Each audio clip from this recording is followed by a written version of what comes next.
In the middle of the Pentagon, my father, a general, roared in front of his fellow officers. 7 languages? Utterly useless. The Army doesn't need soft bookworms. My brother stood beside him, a smirk on his face. They had no idea that this soft bookworm was about to become their worst nightmare. My name is Nellie Ford.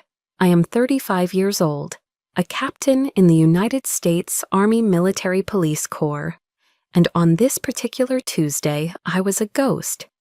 I sat in the 10th row, my Army service uniform feeling less like a symbol of pride and more like a suit of armor, its perfectly pressed fabric, the only thing holding me together.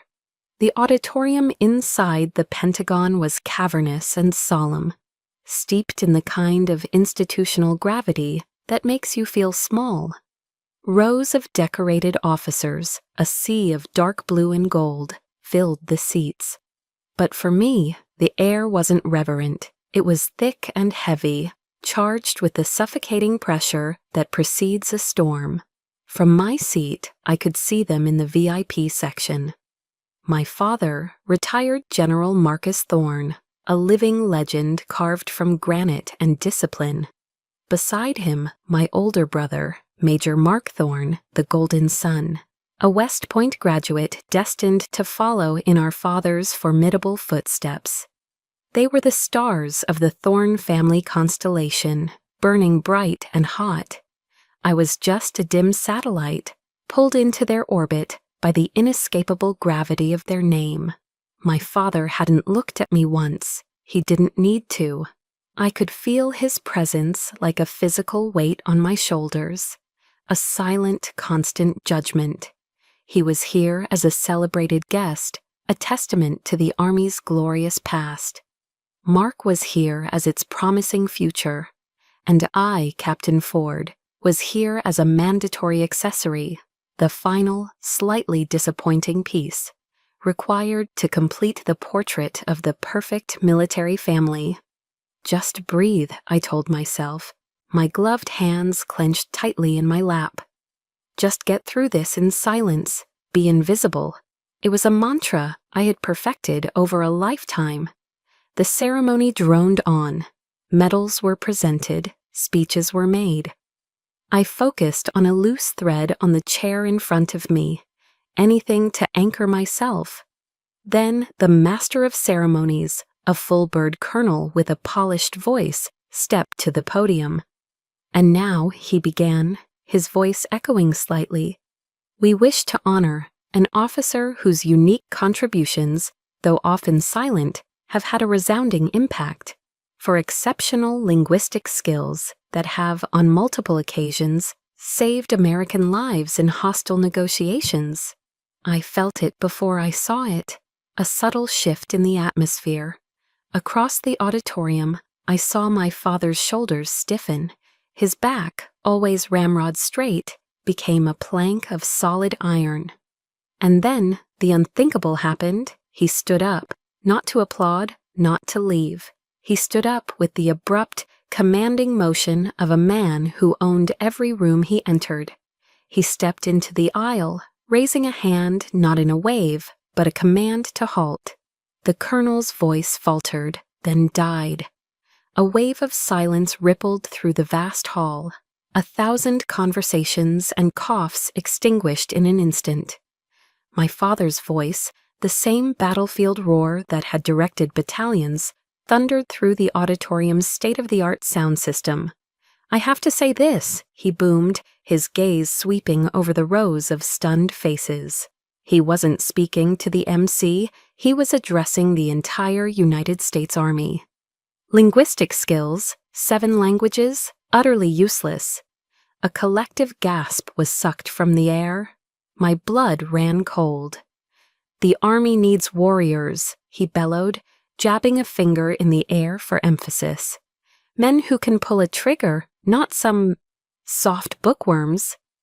Every head in that room turned. First, they looked from my father, this icon of military might, to the bewildered colonel on stage. Then their gazes began to skitter across the crowd, 1,000 pairs of eyes searching, curious, and then, like magnets snapping to steel, they all found me. The only officer in the room who fit that description.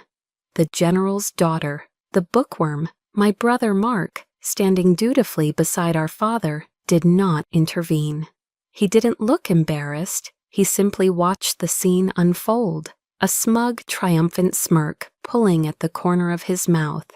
It was a look of pure victory. My world didn't just crack, it atomized. A high-pitched ringing filled my ears, blocking out the shocked whispers that had started to erupt. A hot, searing wave of shame washed over my face, my neck, my entire body. I was naked, flayed open in a room full of my peers, my superiors, my subordinates, and my own family held the knife. But just as the humiliation threatened to swallow me whole, another voice cut through the chaos.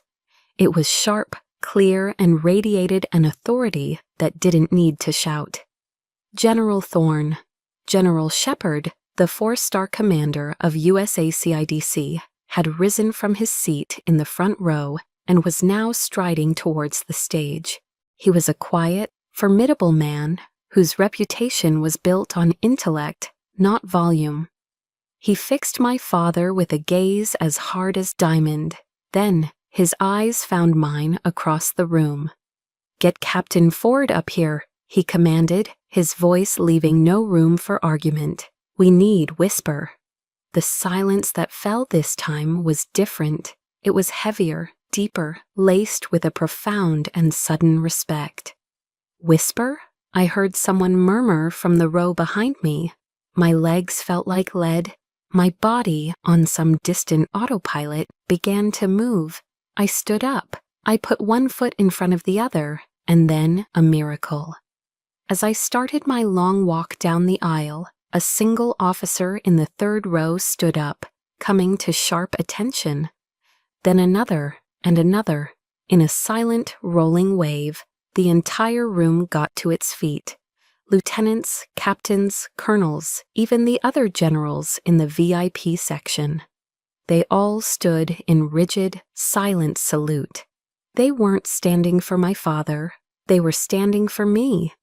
I kept walking, my gaze locked on General Shepard.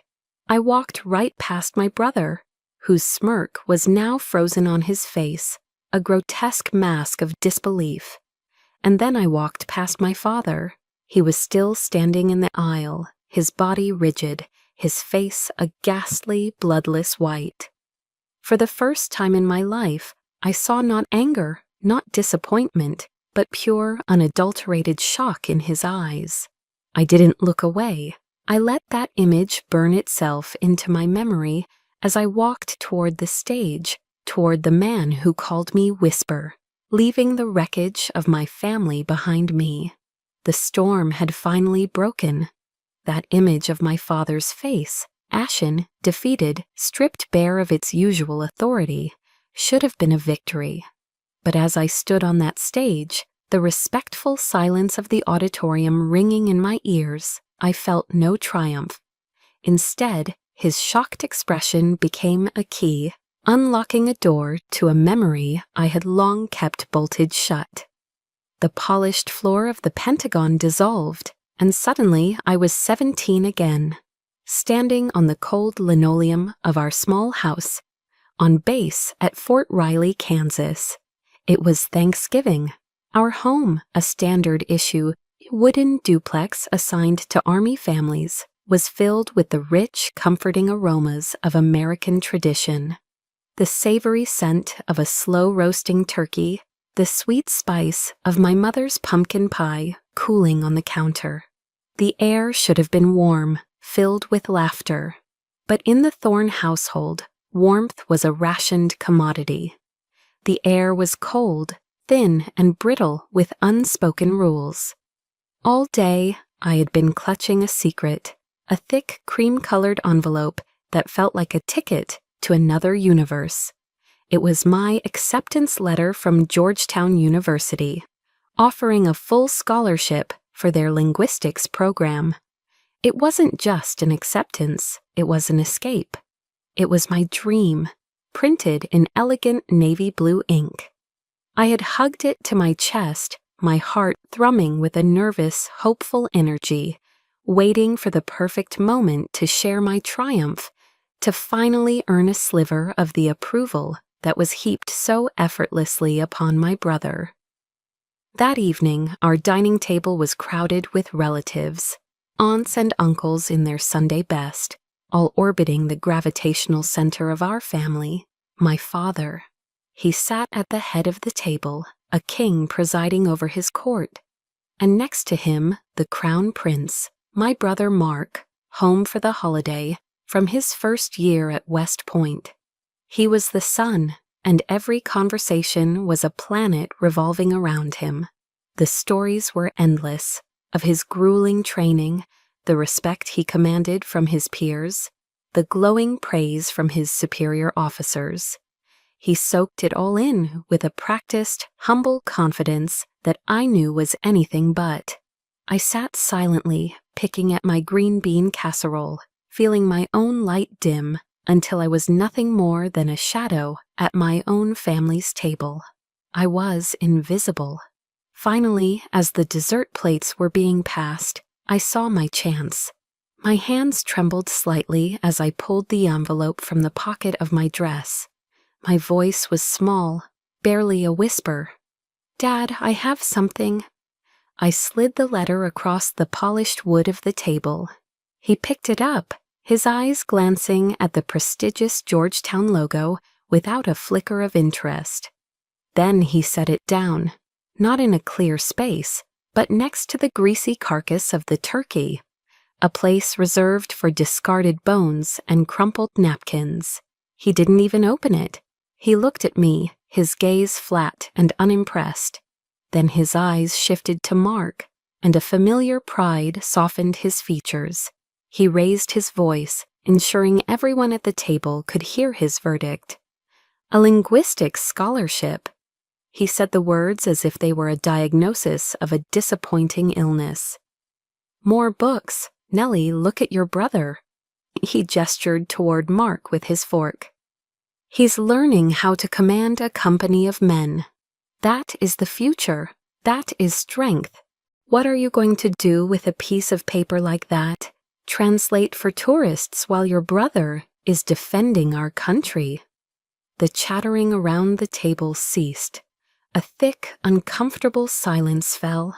I could feel my cheeks burn with a heat so intense it brought tears to my eyes. It felt as if 1,000 tiny needles were pricking my skin as I felt the pitying stares of my aunts and uncles. They looked away, suddenly fascinated by their empty plates. Across the table, Mark just shrugged, a perfect pantomime of indifference. But I saw it, a glint of cruel satisfaction in his eyes. He had won again. The final killing blow came with the dessert. My father stood, raising his glass of wine. "Everyone," he announced, his voice once again booming with pride. "A toast to Cadet Mark Thorne, the pride and the future of the Thorne family."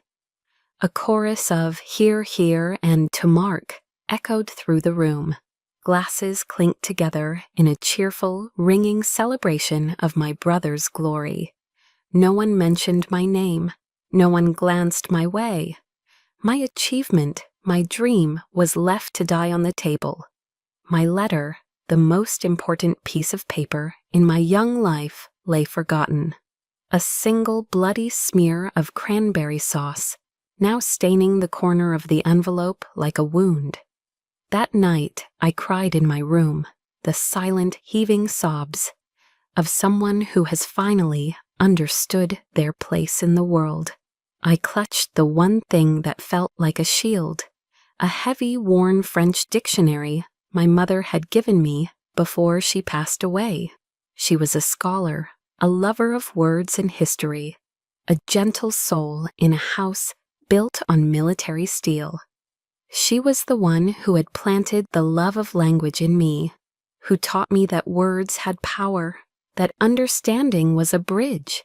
She used to tell me, "Nellie, your mind is a weapon. Don't ever let anyone tell you otherwise." But as I sat there, the tears soaking the thin pages of her gift, I realized that in this house, under this roof, my weapon was only a burden. It didn't make me strong. It made me a target. It didn't make me valued. It made me a disappointment. And a question, cold and sharp, pierced through my grief. Why? Why did I keep fighting for the approval of a man who would never give it? Why did I keep trying to win a game that was rigged from the very beginning? That question, born from the tears of a 17-year-old girl, became the engine of my new life. Why play a rigged game? The answer was simple. You don't. You walk away from the table and build your own. After graduating from Georgetown, I didn't go home. I went straight into the Army, choosing the Military Police Corps, a path I knew my father secretly disdained for a woman. It was my own quiet rebellion. My first duty station was Fort Drum, New York. The winters there are a special kind of brutal. It's not just the heavy lake effect snow that buries everything in a blanket of oppressive white. It's the wind. A relentless, biting wind that sweeps down from Canada and seems to find every crack in your clothing, every sliver of exposed skin. But even that profound physical cold was nothing compared to the icy reception I received from my colleagues. I was the only female MP officer in my unit, and the only one with a degree in something other than criminal justice. I was an anomaly, and they never let me forget it. They called me Georgetown, a nickname that dripped with sarcasm, or even worse, the dictionary.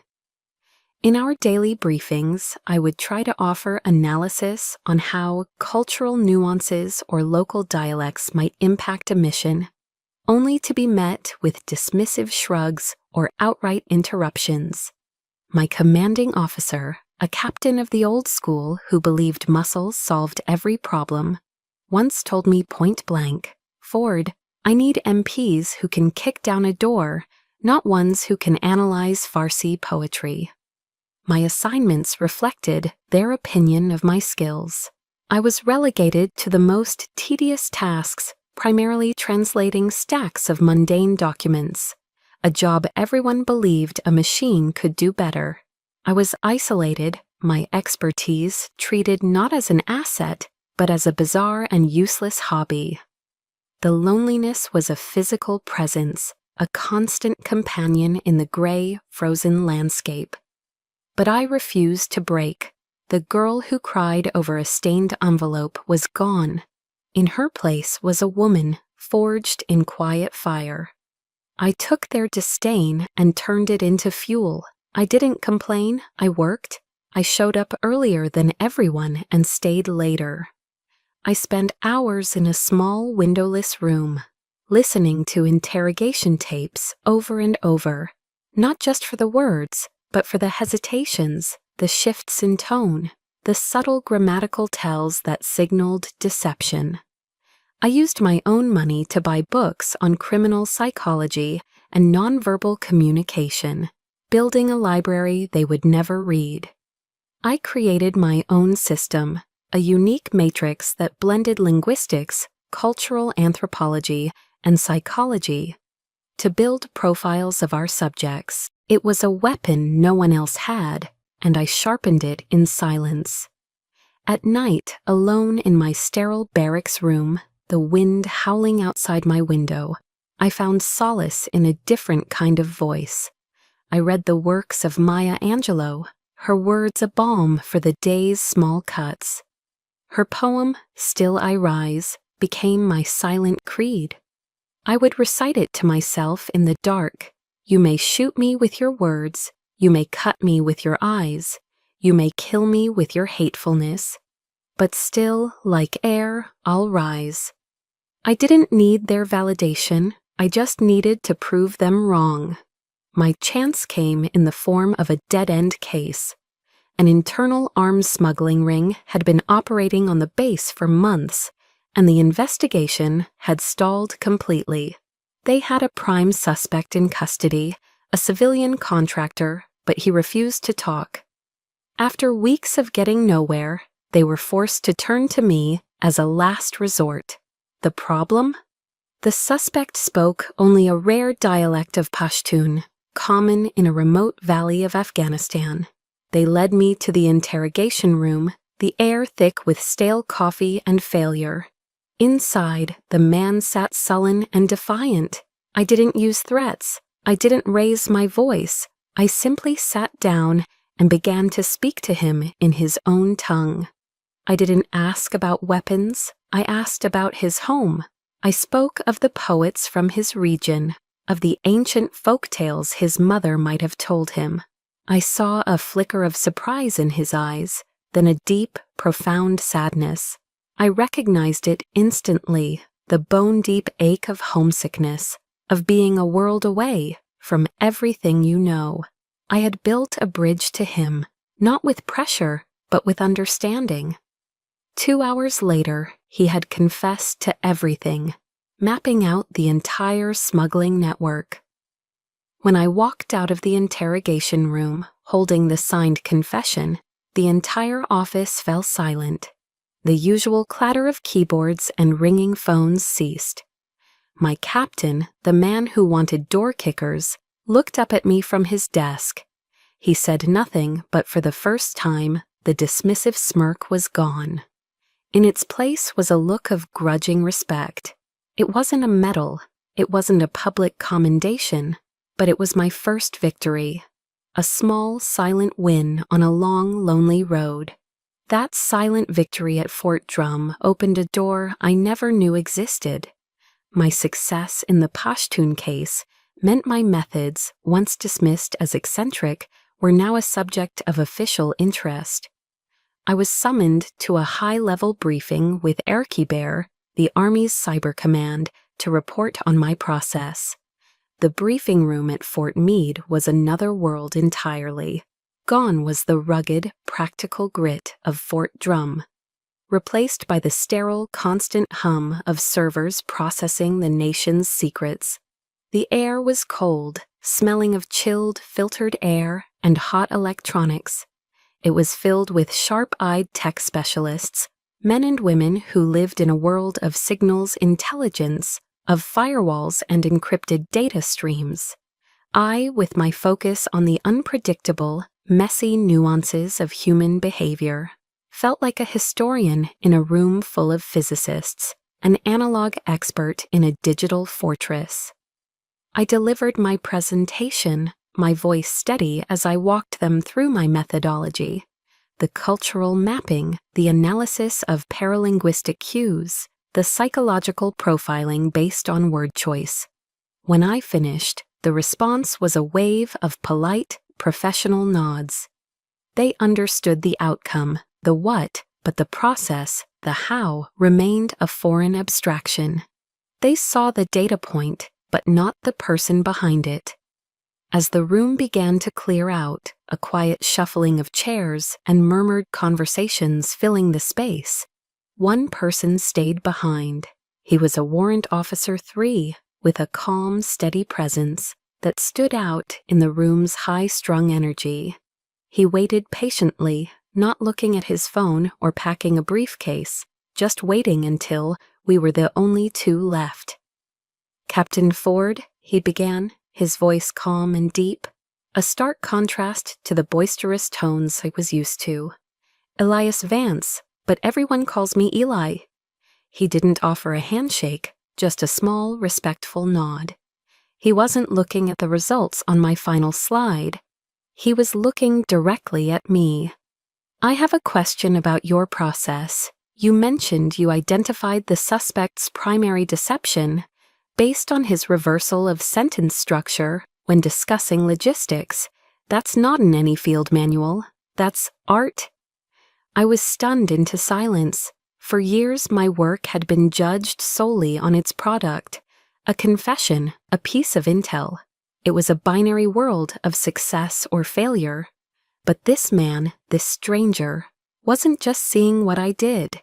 He understood how I did it. He saw the craft, the delicate, intuitive dance behind the science. For the first time, I felt not just successful, but truly seen. "Thank you, warrant officer," I managed, my voice a little hoarse. "Eli," he corrected gently. "Would you have time for a coffee, Captain? I'd like to hear more about your art." We ended up at a small, off-base diner, the kind of place with worn red vinyl booths, the faint smell of bacon in the air, and a waitress who called everyone Hun. Over mugs of steaming black coffee, we talked for hours. It was effortless, a conversation that flowed like water. I found myself telling him things I hadn't spoken of in years. About my mother's old books, about how she taught me that every language was a unique key to a different way of seeing the world, a different way of feeling. He, in turn, spoke of the beauty he found in his own world. He described the elegance of clean code, comparing it to poetry where every line has a purpose, nothing wasted. He explained how he could identify a hacker's voice just by the patterns they used, the unique signature they left behind in the digital architecture. "A sloppy coder leaves messy footprints," he explained, his eyes lighting up with passion. "An arrogant one uses unnecessarily complex structures to show off. A paranoid one builds layers of misdirection. It's all there. You just have to know how to listen." "Our worlds are more similar than I thought, Eli," I said, a small, genuine smile forming on my face. "You decode machines, I decode people. We're both just looking for the truth hidden beneath the surface." In that moment, a connection sparked, a sense of kinship I had never once felt with my own brother. With Eli, I wasn't the odd dictionary girl. I wasn't a disappointment. I was a respected peer, an expert in my field. And he was the first person to make me feel that way. A few days later, an email from him appeared in my inbox. There was no long message, just a single link to a Brené Brown TED Talk on the power of vulnerability. Below the link, he had typed one short sentence. "Courage isn't about not feeling afraid.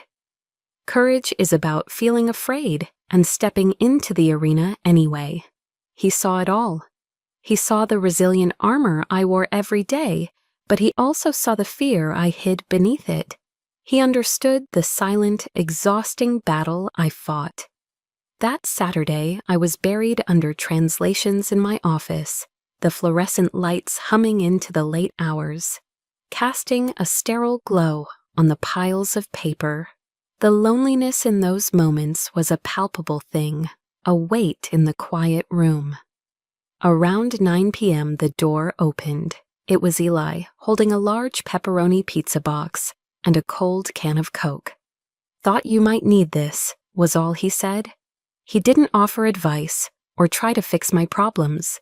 He simply pulled up a chair, opened his own laptop, and sat with me in the quiet hum of the office, a silent partner in the late-night grind. His presence was a profound statement that spoke louder than any words. You are not alone. It was then I truly understood. Family isn't always about the blood you share. Sometimes it's about the people who show up when you're broken. It's the one who sees your scars and doesn't run away. It's the one that brings you pizza on a lonely Saturday night and helps you piece yourself back together, one slice at a time. Have you ever felt that? That moment of grace when a stranger, a friend, shows you more kindness and understanding than you've ever known from your own blood? That was Eli. He was the first member of a family I was finally, consciously choosing for myself. The years that followed my time at Fort Drum were a quiet blur of progress. My friendship with Eli became my anchor. We were stationed on different continents half the time, but our bond forged over coffee and code, only deepened. Professionally, my reputation grew. I was no longer the dictionary girl, but a respected specialist.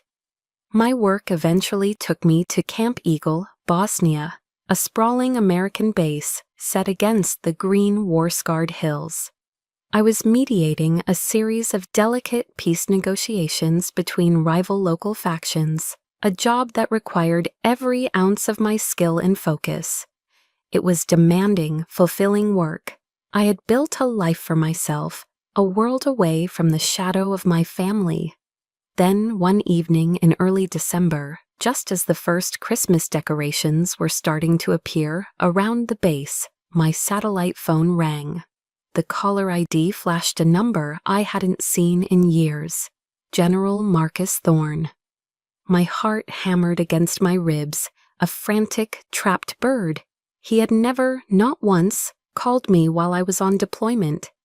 A foolish, stubborn flicker of hope ignited in my chest, a hope I thought I had extinguished long ago. Maybe he heard about my work here, the thought whispered. Maybe he's proud. Maybe, after all this time, he wants to apologize. I took a deep breath and answered. Hello, Nellie. His voice was the same, a baritone of pure, undiluted authority that instantly transported me back to my childhood. Your brother and I are here. We have something important to discuss with you. Then another voice, slick and smooth, oozing a synthetic warmth that made my skin crawl. Hey, little sister, Mark said. Heard you're doing big things out there. I almost believed them. For a moment, I let the hope burn brighter. My hope was a candle, and they snuffed it out with a single breath. My father dispensed with the pleasantries immediately. You're working with a private military contractor out there, Aegis Logistics, correct? Yes, I answered cautiously. They provide some of our comms and logistical support. Good, he said. I have a solid relationship with their CEO, a good man. It seems there's a CID investigation coming down the pipeline, some allegations about their equipment not meeting standards. I felt a cold knot forming in my stomach. I knew where this was going. I need you to influence the report, Nellie, he continued, his tone matter of fact, as if he were asking me to pass the salt. Just soften it, omit a few of the more damaging technical details, emphasize the positive operational record. Consider it a favor for the family. I was speechless. The audacity of it stole the air from my lungs. He wasn't just asking me to lie, he was asking me to commit a felony, to betray my oath, my unit, and the very core of my duty as an officer, all to protect one of his business connections. Dad, I stammered, my voice barely audible. That's illegal. It's a violation of the Uniform Code of Military Justice. It's an ethical breach. The warmth, fake as it was, vanished from his voice, replaced by a familiar, chilling cold. Don't you dare lecture me about ethics, Nellie, he snapped. I served this country for 40 years. You're just a captain. This is how the world works. You help us, we help you. Don't forget who gave you that name on your uniform. It was a threat, wrapped in the guise of a reminder. Then Mark chimed in, his voice dripping with condescending pity. That's right, Nellie, don't be naive. This is your chance to finally prove you can be useful to this family. A real team player. And there it was. The truth, stripped bare. In their eyes, I wasn't an officer. I wasn't a specialist with a valuable skill set. I was a tool, a pawn on their chessboard to be moved and sacrificed for their own gain. The years of work, the small victories, the life I had painstakingly built for myself, it all meant nothing to them. I was still just the disappointing daughter, finally being offered a chance to be useful. A surge of anger, hot and pure, rose within me. It wasn't the helpless rage of my youth. It was the clear, focused fury of a woman who finally knew her own worth. The lessons from Eli, the strength I'd found in my own solitude, the self-respect I had fought so hard to earn, it all coalesced into a single, unshakable wall of resolve. I didn't scream. I didn't cry. I let the silence hang in the air for a moment, letting them feel the weight of my decision. Then I spoke one sentence, my voice low, clear, and steady. I will not. Before either of them could respond, I ended the call. My hand was trembling as I set the phone down, but inside, in the core of my being, something had settled. A line had been drawn. A door had been slammed shut, and this time I was the one who had turned the key. The line went dead, but the silence that followed was louder than any argument.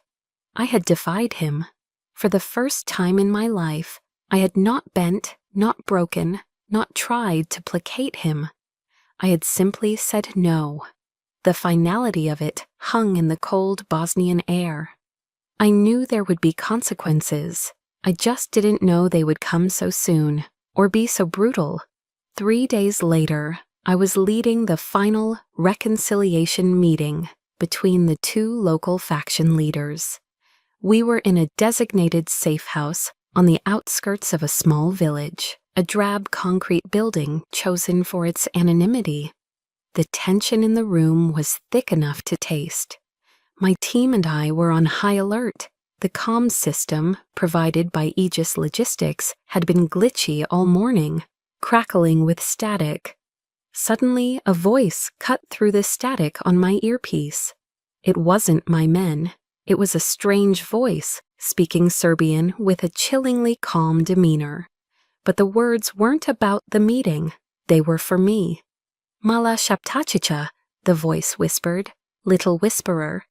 Yeli tvoj otak razocharan u tebi? Is your father disappointed in you? Ice flooded my veins. It wasn't just my code name, Whisper, a name known only to a select few. It was the question, a surgical strike into the deepest, most private wound of my soul. A vulnerability known only to my family.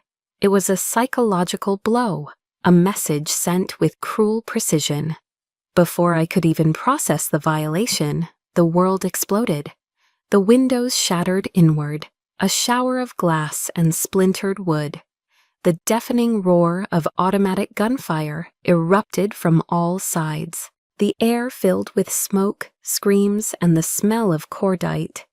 We were ambushed. My training took over. "Get down, return fire," I yelled, pulling the two faction leaders to the floor as my soldiers scrambled for cover. It was chaos. My team fought with disciplined bravery, but we were outgunned, pinned down in a perfectly executed kill box. A bullet ripped through the air, searing a hot line of pain across my shoulder as it tore through my uniform and skin. Warm blood streamed down my arm. Through the haze of smoke and gunfire, a horrifying clarity pierced through my fear. This wasn't a random attack by a disgruntled faction. This was a professional hit. They knew our exact location. They knew our meeting time. They even knew my deepest psychological weakness. Someone had given them everything. Someone had sold us out. And in my heart, I knew who. The firefight felt like an eternity. When the rescue helicopters finally arrived, their thumping blades scattering the smoke and driving the attackers back into the woods, all I could think of were two images: my father's cold, commanding face and my brother's smug, triumphant smirk. This was their answer to my defiance. They hadn't just disowned me. They had tried to erase me. Back at Camp Eagle, the medics patched up the gash on my shoulder. The physical wound was clean, manageable, but it was nothing compared to the wound in my soul. They tried to kill me, my own family, to protect a business deal, to maintain a relationship, to punish my insubordination. The official report was a masterpiece of bureaucratic fiction. The incident was classified as a protocol failure, a tragic consequence of meeting in a compromised location. As a result, I was being reassigned for my own safety. It was a lie. I was being exiled, sent to a desk job at Fort Belvoir, Virginia, where I could be silenced and forgotten. That night, in my temporary quarters, I stood before a small mirror. I looked at the reflection staring back, a tired woman, her face pale with shock, a fresh bandage stark against her uniform. But her eyes were not defeated, they were burning. The simmering anger I had suppressed for a lifetime had finally erupted, forged in the crucible of betrayal and fire into a single, cold, hard purpose. Have you ever been pushed so far, betrayed so deeply, that all the fear inside you burns away and leaves nothing but pure, unyielding resolve? That was me in that moment. I placed my hand over my heart, over the uniform they had tried to turn into my shroud, and I whispered the words of my oath, the sacred promise I had made to my country, but now remade for myself. I, Nellie Ford, will support and defend the Constitution of the United States against all enemies, foreign and domestic. My voice was a low, steady whisper, but it was the most powerful sound in the world. And I knew with absolute certainty that my enemy was no longer a distant threat in a foreign land. My enemy was domestic. My enemy shared my blood. The real war had just begun. My exile to Fort Belvoir, Virginia, was meant to be a quiet professional death. They gave me a gray, soulless cubicle in a sprawling administrative building, a mountain of mind-numbing paperwork, and expected me to fade away. They underestimated me. I didn't see a prison, I saw a command center. I didn't waste a single second on self-pity. The fire of my oath burned too brightly for that. My first and only call was to Eli. Using a secure, encrypted line, I reached him at his post in Germany. "Eli, it's Nellie," I said, my voice low and urgent. "I need your help. It's off the books, and it's dangerous." I told him everything. The phone call from my father and brother, the demand to falsify a report, my refusal, and the perfectly executed ambush that followed just 3 days later. I laid it all out, the cold, ugly facts. A long, heavy silence stretched across the line, and for a terrifying moment, I feared I had asked too much, that I had dragged my only friend into a mess too vast and too treacherous. Then he spoke, his voice a low, steady anchor in my storm. "Nellie," he said, and I could hear the steel in his tone. "I don't care if it's a 4-star general or the president himself. No one gets to do that to an American soldier. No one." He paused, then added, "Send me everything you have. We're going to burn their system to the ground." His loyalty was the only light in my darkness. It was all I needed. We began our war in the shadows. I started with the grammar of the system, just as my old Georgetown professor had taught me. "Liars always leave grammatical errors in their narrative," he used to say. "A flawed structure, a misused word, an unnatural rhythm. Truth has a natural syntax. Deception doesn't." My battlefield was hundreds of pages of Aegis Logistics equipment performance reports. On the surface, they were perfect, too perfect. The language was a sterile collection of corporate jargon and vague, positive-sounding terms. Operational efficacy, robust performance, minor logistical variances. It was all designed to say nothing while sounding impressive. I cross-referenced every report with maintenance logs, finding dozens of tiny, concealed grammatical errors, equipment failures logged as user error, damaged parts listed as scheduled for routine replacement.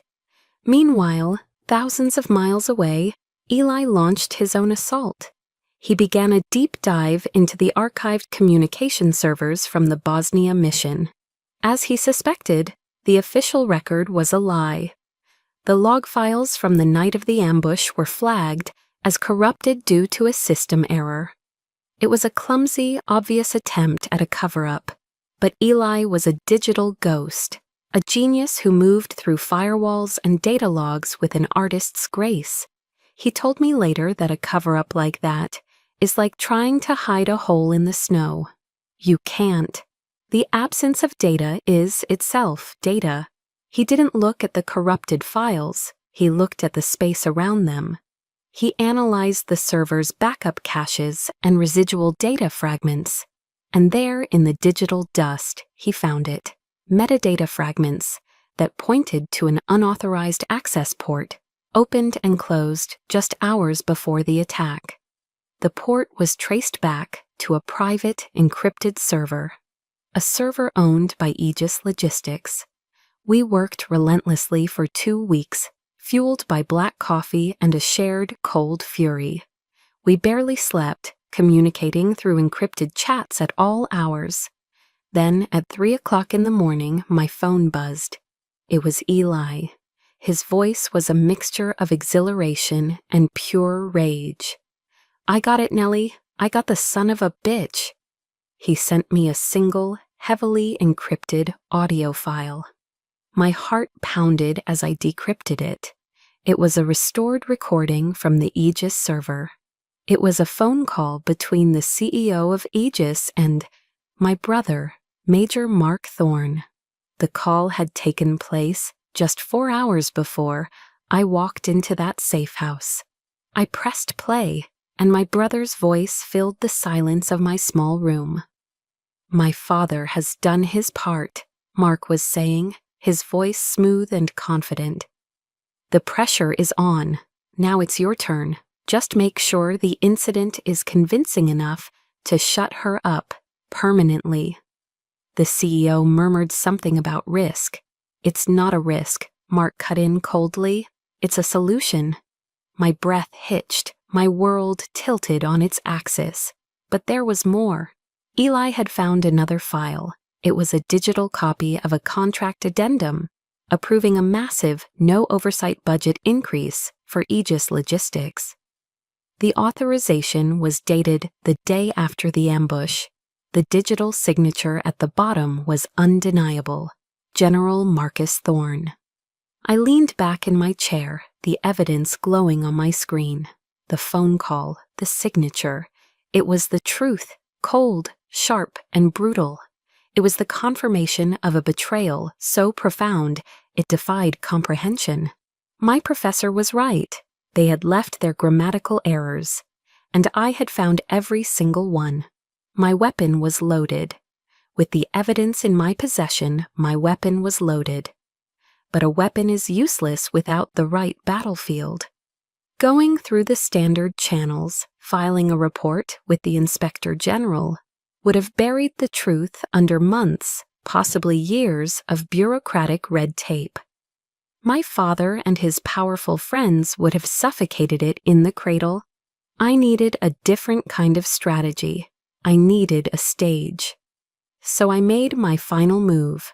I compiled the most damning pieces of evidence, the audio file of Mark's call, the digital signature of my father's, the network logs from Eli's investigation, into a single, heavily encrypted summary. I didn't send it to the investigators. I sent it directly to the one man I knew valued honor above allegiance, General Shepard. The file was attached to a message with a single line: "General, the honor of the Army is at risk." For 3 agonizing days, there was nothing but silence. I started to fear I had miscalculated, that I had overplayed my hand. Then a short, formal order arrived in my inbox. "Captain Ford, you are required to attend the annual awards ceremony at the Pentagon." No explanation, none was needed. I understood immediately. General Shepard wasn't just acknowledging my message. He was setting the stage. The ceremony, an event where my father was scheduled to receive a Lifetime Achievement Award, was not going to be his coronation. It was going to be his tribunal. And I was to be the star witness. I returned to the same auditorium that had been the theater of my greatest humiliation. The air was thick with the same sense of pomp and circumstance, the same sea of dark blue uniforms and polished brass. But this time I felt no anxiety. The girl who had wanted to be invisible was gone. In her place was a woman who was about to become unforgettable. I walked to my assigned seat, my back straight, my gaze level. I felt a profound, chilling calm. I was the quiet eye of a hurricane I had created. From my seat, I could see them in the VIP section, my father looking regal and proud, accepting handshakes and congratulations. My brother Mark beside him, beaming, soaking in the reflected glory. They were utterly oblivious, confident in their power, never imagining that the pawn they had sacrificed was about to checkmate the kings. The ceremony began, speeches were made, awards were given. Finally, the moment came. The announcer called my father's name, listing his legendary accomplishments. He walked to the stage to a thunderous standing ovation. After he accepted his award, General Shepard, as the highest-ranking officer present, stepped to the podium to give the closing remarks. He began by praising my father's long career. Then his tone shifted. "Before we conclude," he said, his voice ringing with quiet authority, "there is one more matter of honor to address, an issue of security and integrity that touches us all." A nervous murmur rippled through the crowd. General Shepard gestured to the massive presentation screen behind him. There was a recent security breach in Bosnia that resulted in the compromise of a sensitive mission and injury to a U.S. Army captain. On the screen, a network diagram appeared, the one Eli had painstakingly reconstructed. It showed a clear, undeniable, unauthorized access port originating from an Aegis logistics server. "This breach was deliberately covered up," Shepard continued, his voice like ice. The screen changed, displaying the contract addendum. "And this cover-up was authorized to protect a lucrative contract." He zoomed in on the signature at the bottom of the page, General Marcus Thorne. A collective gasp swept the room. My father's face, projected onto the screen by a nearby camera, turned a ghastly shade of white. The confident smile vanished, replaced by a mask of pure shock. But Shepard wasn't finished. He gave a subtle nod to the tech booth. And now the reason for the cover-up. A sound filled the auditorium, an audio file. It was my brother's voice, cold and clear, echoing through the silent hall. "My father has done his part. Now it's your turn. Just make sure the incident is convincing enough to shut her up. Permanently." The recording ended. The silence that followed was absolute, a crushing void. Every single person in that room, 1,000 pairs of eyes, turned away from the screen and stared directly at my father and brother, who were frozen in their seats like statues in a nightmare. I stood up from my seat and walked to the stage, just as I had been instructed. I stood beside General Shepard and looked down at my family. I saw my brother Mark, his face contorted in panic, trying to stand, to speak, to form a denial that would never come. 2 uniformed military police officers materialized beside him as if from thin air, their presence quiet, professional, and final. Then I looked at my father. I met his eyes across the stage. And for the first time in my 35 years, I did not see anger. I did not see disappointment or disdain. I saw fear, the raw, naked terror of a king who has been dethroned. of a powerful man who has been utterly and completely exposed. General Shepherd did not say another word. He simply turned to me and gave a slow, deliberate nod. It was a gesture of profound respect, a silent acknowledgement of a battle fought and won. He had given me justice. I returned the nod, a silent thank you.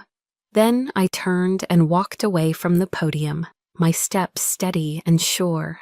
I walked past the chaos, past the shocked whispers, past the ruins of the House of Thorn. I did not look back. I didn't need to. The storm was finally over. The storm had passed, leaving behind a strange, hollow silence. The days following the ceremony at the Pentagon were a blur of official proceedings. I gave my formal testimony to the investigators from the Inspector General's office, a calm, factual recounting of events. The evidence Eli and I had gathered was irrefutable. The system, once it was pointed in the right direction by a man with the integrity of General Shepherd, began to move with grim efficiency. The aftershock of my actions rippled through the military community. The name Thorn, once a synonym for honor and legacy, was now whispered with shame and disbelief. I felt a profound sense of relief, the feeling of a crushing weight being lifted from my soul. But underneath it, there was a deep, bone-weary exhaustion. The war was over, but the battlefield was my own life, and the casualties were my own family. I had one final encounter with my brother. As I was leaving the investigator's office, I saw him being escorted down the hallway by two stone-faced military police officers. He was in handcuffs, his uniform stripped of its insignia. When he saw me, his face, already pale with fear, contorted into a mask of pure venomous rage. "Are you happy now, Nellie?" he snarled, his voice a low, guttural growl. The MPs tightened their grip on his arms. "You destroyed this family, all of it. It was always you, wasn't it? Just a jealous, selfish little bitch who couldn't stand to see me succeed." His words, which once would have pierced me to the core, now felt like stones thrown against a fortress wall. They bounced off, powerless. I looked at him, at the man who was my brother, and felt nothing but a cold, empty pity. "No, Mark," I said, my voice calm and even. "I didn't destroy our family.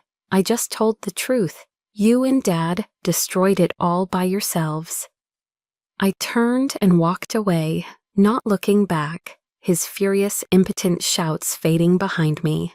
My father was not arrested immediately. His rank and decades of service afforded him a level of procedural courtesy.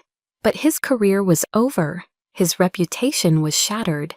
His legacy was ashes. He requested to see me. I agreed to one last meeting, not for him, but for me. We met at a quiet coffee shop in Arlington, a place with wide windows that looked out onto a gray, overcast sky. He looked old. The ironclad authority had crumbled, leaving behind a stooped, tired man who seemed to have aged a decade in a matter of days. He sat stirring a cup of black coffee, his hands trembling slightly. He didn't apologize. He didn't admit fault. He didn't even meet my eyes for long. Instead, he slid a small black velvet box across the table. "Nellie," he said, his voice raspy, broken. "This is my West Point ring. I want you to have it." He finally looked up, his eyes pleading. Let's forget all this. We're still family, after all." It was his last move on the chessboard, a final, desperate attempt at manipulation. He was offering me the ultimate symbol of the legacy he had always denied me, a bribe to buy my silence, my forgiveness. He still didn't understand. He thought the prize I had always wanted was his approval, his world, his ring. He never realized that all I had ever wanted was a father. I gently pushed the box back across the table toward him. "I don't need it, General," I said, and the formal title felt both strange and liberating on my tongue. It was the final boundary, a wall I was building brick by brick. Honor isn't in a piece of gold, it's in our actions. And your actions and Mark's, they almost got me killed. I stood up from the table, my chair making a soft scraping sound on the floor. The few patrons in the cafe didn't look up. "I hope one day you understand that," I said, my voice quiet but firm. "But I can't wait for that day. From now on, I'm living my own life. I wish you luck, sir." I turned and walked out of the coffee shop, out into the cold air, and I did not look back. A wave of relief washed over me, so potent it almost brought me to my knees. But it was followed by a sharp, aching pang of grief. The phantom limb of a family that was no longer there. I had lost a father and a brother. I had lost the family I was born into. But as I walked down the street, feeling the cold Virginia air on my face, I knew with a certainty that settled deep in my bones that I had finally, truly, found myself. The aftermath of my war was quiet. After the tribunals, the dishonorable discharges, and the prison sentences, a deep silence fell over the house of Thorn. My father's name was stripped from buildings, his portraits removed from halls of honor. His legacy, the thing he had sacrificed his own daughter for, had turned to dust. I felt no joy in it, only a profound and quiet sense of peace. The heavy chains of expectation and disappointment that had bound me my entire life had finally rusted through and fallen away. I was free. I chose to leave the high-stakes world of field operations behind. On the advice of General Shepard, I accepted a teaching position at the U.S. Army Military Police School at Fort Leonard Wood, Missouri. It was a world of rolling green hills and earnest young soldiers, a world away from the sharp edges of Washington, D.C. and the ghosts of Bosnia. I was tasked with designing and leading a new program, Strategic Intercultural Engagement. My own little corner of the Army, built on a foundation of empathy. On my first day, as I walked up to my new office, I saw a small polished brass plaque on the door. It didn't have my name on it. It simply said, "The Whisper Room." It was a quiet gift from Eli. I stood there for a long moment, a slow, genuine smile, spreading across my face for the first time in what felt like years. My legacy would not be a codename whispered in the shadows of intelligence operations. It would be a classroom, a place to pass on what I had learned, to ensure that no young officer would ever be made to feel that their intellect was a weakness, or that a weapon that didn't fire bullets was useless. In my first class, I didn't begin with grammar or vocabulary. I began with a story, a modified anonymous version of a mission that nearly failed because of a single, misunderstood cultural gesture. I taught them how to listen, not just to words, but to silences. I taught them how to look into someone's eyes and see the story they weren't telling. After the class, a young female specialist, sharp and bright-eyed, stayed behind. "Captain," she said, her voice filled with a quiet reverence. "Thank you, no one has ever told us that empathy could be a tactic." In that moment, watching the spark of understanding in her eyes, I knew I had found my true purpose. I hadn't just won my own war, I was now arming a new generation of soldiers with the weapons of understanding, weapons that could build bridges instead of just destroying enemies. My healing process began there, in the quiet woods of Missouri, nurtured by the words of Isaiah my mother used to read to me. "So do not fear, for I am with you. Do not be dismayed, for I am your God. I will strengthen you and help you."